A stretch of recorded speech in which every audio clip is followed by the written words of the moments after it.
Whoa! Sab Shed! Sab's Shed. Okay, I'm back in the room. It's another day, another dollar. The sun is shining, so making a good advantage from that and getting on with some practical jobs. So here's a few things that I'm doing today. I've made a little template out of, what's it called, transparency, you know, like overhead projector transparency. This is the sort of stuff you can use in your bubble jet printer. And I've printed onto that the word Otis, which is the name of the ship that the play takes place in, Otis. So I'm going to cut this out with a sharp knife, and then I'm going to use that to either dab some paint on or use a spray paint on to, let me see, this, which is the basket I was doing the other day. Let's see if I can go back in here. The basket, right, so this basket has been now flame proofed twice, 2 coats, and I've also dyed it with tea and also given it a black wash. I don't know if you can see that, probably not, but it's basically just put some wear and tear on it. So the name Otis, that's going to be in the hold of the ship, this basket with a few bits and pieces in it, and the name Otis will be emblazoned on it, sort of like that. Okay, just a little touch. So we're in the hold of a ship. The other thing I've got here, I've printed out these, found some old wine bottle labels of a sort of 18th century, 1775 this is, because of course Maisel has a case of wine which is pretty much drunk, and he is drunk. So we need some bottles of wine, so authentic looking ones. So I've got these, I printed these out. Oh dear me. So they need to be cut out and then stained a bit with tea, good old tea, stuck onto a wine bottle. And then I've done an experiment with, I've got loads of things in my extended pencil case. Haha. One of those is a block of sealing wax which I bought years ago, and I thought, well, who knows, I sat there for years. And I've done a lot of research. It's funny, I do all this research into tiny little details. So the wine of that era, because paper wine labels, I think, started to be used in the 18th century. Originally they were tied on with string, and originally they were printed using a stone that had been carved, ink put on it, and then the paper rolled over the top of that. And then later on lithography was invented. Anyway, this is more of a lithography later stage label, but I kind of like the detail of wrapping string around it, and also some labels had a kind of wax seal on it, so I thought I'd try and replicate that, hence the sealing wax. Anyway, there's the sealing wax there, this candly thing. Anyway, what I did is I've got an experiment going on here. So I put some sealing wax on, and I tried to find a seal, but the only seal I had was, it has to be metal, I've discovered. I used a pound coin, so I thought that's come out pretty good. Oh, let's see if we can come outside. Yeah. So I quite like that. So I'm going to put that on the bottles as well.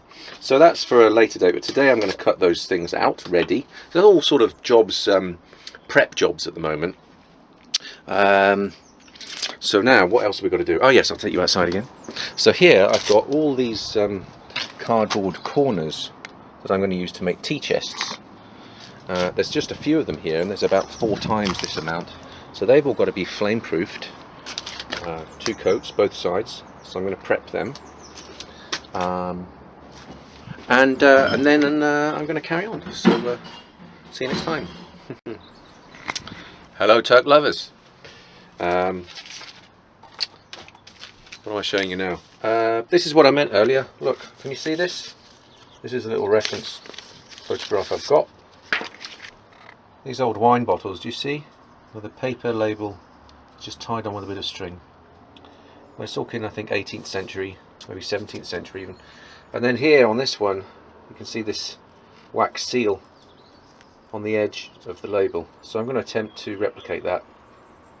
And of course you remember this is the label that I found, which is a Rudesheimerberg German vineyard, but there are lots of vineyards in the Rudesheimer region of Germany, and I thought that would be appropriate. Mazel's from Austria, and so these were probably given to him as a gift. And over here I have those very labels which I have hanging on my little makeshift washing line. And what I've done is I've dyed them all with tea, cut them out, and then dabbed a tea bag on them. They're still very wet, and it's a subtle difference. But I just like making characters. I like everything's a character on stage, so you put in the work and you research it. The original here, everything's in clear view, and here you've got an aged, imperfect label, so the printing processes are not going to be very good. So you can see the ink started to run, which is what we want. Okay, so we get a more authentic sort of look. And of course the audience probably won't see this, but I am of the opinion that you know, when you're making something, you have to be really detailed in your research on every aspect of it, as much as you can, because you'll know if you don't. It does affect you, and it affects the work. It's like an actor, you know, when you're researching your part. You need to know your backstory, and you need to know every single thing about the character as the character would know it, not necessarily as the audience would know it. And even if they don't know all these this backstory, for example, the actor needs to know that. He needs to know the character's past and his present to do an authentic job. Anyway, there you go. I've also got, we talked about the string to tie the labels onto the bottle. Outside I've got here, soaking in more tea solution, tea bags, some string, and that's aging as well, so I'll leave that in there for a few days, and that should do well. I've now got to go on to my lantern design and try and make the battery cradle with that wood that's sticking out the top. And as you can see here, if I take you outside, these are all my cardboard edges that are up against the shed here, quite a few of them, and I'm almost finished flame-proofing them. This is the flame-proof stuff. You spray it on, 2 coats on all sides. I just got one more coat to do, so I shall go and finish that up. Alright, it's been a nice day today. Makes a change from being stuck on the computer, wrestling with electronics and stuff. Anyway, on we go.